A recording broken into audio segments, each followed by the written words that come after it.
NCB की team ने Fletcher Patel से पूछताछ की है, वो हमारे साथ मौजूद हैं। फ्लेचर, आपको एनसीबी की टीम ने क्यों बुलाया था? 94/21 आर्यन क्रूज केस के संदर्भ में आज मुझे बुलाया गया था और मैं उनको अपना बयान दर्ज करके आया हूं। और बाकी जो कुछ पूछताछ थी मेरे बारे में थी और कैसे आप इनके कांटेक्ट में आए, वो उसके बारे में पूछताछ थी। बताते हैं कि आप समीर वानखेड़े और उनकी पत्नी से काफ़ी हद तक जुड़े हुए हैं, एक दूसरे को बहुत बेहतर जानते हैं। आपके उनके पारिवारिक क्या रिश्ते हैं? पत्नी को तो नहीं जानता मैं ऑफिशियली, अभी वो सब मालूम पड़ रहा है न्यूज़ से। शायद साल में कभी 2 साल पहले मिले थे हम। हाँ, यस, समीर वानखेड़े जी जो है IRS नारकोटिक्स कंट्रोल ब्यूरो के GD है, जॉइंट डायरेक्टर। और कारगिल विजय दिवस के दिन हमने इनको न्योता दिया था, फेलिसिटेट किया था। हमारी वीर माताएं थी उसमें। कारगिल विजय दिवस के कुछ सोल्जर्स थे। ब्रिगेडियर सुधीर सावंत हमारे माजी सैनिक फेडरेशन के अध्यक्ष है, वो थे। और ऐसे और भी ऑफिसर्स थे जिनका मनोबल बढ़ाने के लिए हमने श्री वानखेड़े साहब को बुलाया था।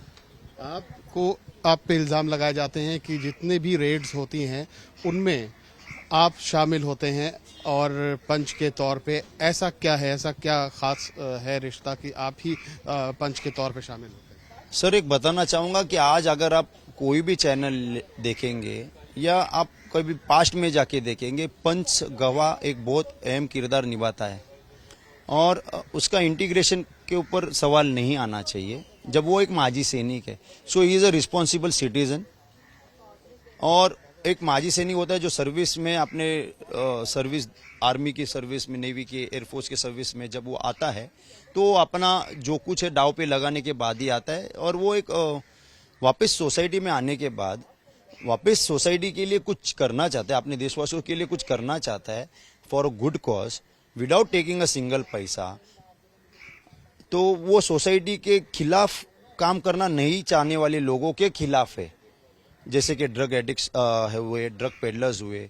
सो it is a proud thing for an ex serviceman to give service again after the service. लेकिन इस बार तो आरोप लग रहे हैं कि पैसे का लेन देन किया गया, तो कुछ पंचों को शामिल किया गया, तो ये तो इल्ज़ाम संगीन है। सर, हर एक हवे में तीर मारना बात बहुत आसान है। हमारे यहाँ पर बहुत आसान है। जो कुछ नहीं करता वो ये इल्ज़ाम लगाता है। और अभी हमें बहुत बारीकाई से ये चीज़ का पता लग रहा है, मी फॉलोइंग द न्यूज़ के बाद, कि ये जो कुछ हो रहा है ये केस से डाइवर्ट करने के लिए कुछ घटक काम कर रहे हैं। कुछ मान्यवर मिनिस्टर्स जो है एक अलग ही जाति का गेम बीच में लाके खेल रहे हैं।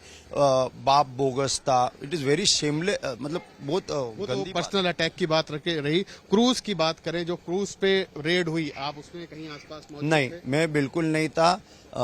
बस मलिक साहब के ये स्टेटमेंट की वजह से मेरा नाम इसमें आया, क्योंकि वो बहुत बड़े मिनिस्टर है साहब है, तो उनका भी तो सरकार और सिस्टम को सुनना पड़ेगा। इसीलिए उनके वजह से ये पूरी इंक्वायरी बिठाई गई है।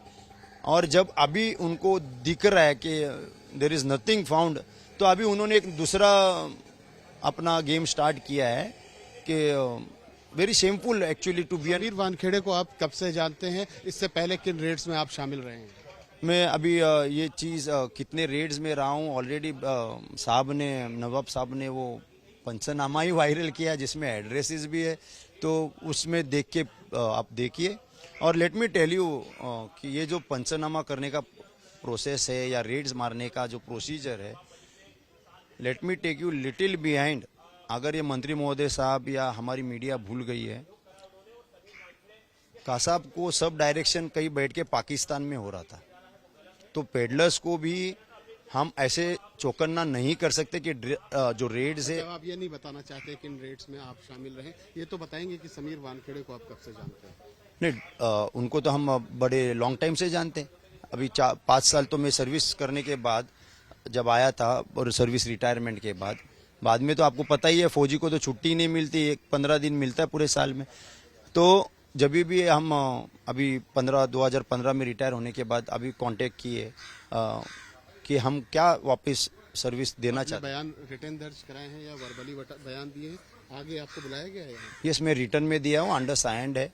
और आई टेल यू कि जो हम फौजियों की जबान है वो कभी पलटने वाले में से नहीं है, इसीलिए गवाह रखा गया है। और आगे हमने दरखास्त की है, आपके माध्यम से दरखास्त करता हूं पूरी जनता को, सॉरी द एजेंसीज को एंड प्रशासन को, पुलिस प्रशासन को भी, माजी सैनिक के ऊपर कोई अपना संकोच का जो ये उठा रहे या एलिगेशंस लगा रहे पैसे खाने का, प्लीज़ ना लगाए। बहुत बुरा फील होता है, उनके फैमिलीज को बहुत बुरा फील होता है कि एक प्राउड तरीके से हम जीना चाहते हैं प्रशासन में आने के बाद सिविल में, तो हमारे ऊपर ये गंदे एलिगेशंस ना लगाए और हम वापस सोसाइटी के लिए सर्विस करना चाहते हैं, तो हमें अपना काम करने दीजिए। और सबसे मेन लास्ट बात आपको, आपके द्वारा इन सब व्यूअर्स को और जो गेम खेल रहे हैं उनके लिए, हम डरने वाले में से नहीं है और ना ही हम आगे डरेंगे। और वो कितना भी प्रेशर लाने की कोशिश करे, हम अपनी सर्विस फिर देंगे। और एक बार बुला के देके अगली रेड में मैं बिल्कुल शामिल रहूंगा। सिर्फ इतनी जो भी डायरेक्शंस देते हैं वो बिल्कुल फॉलो करूंगा। Thank you.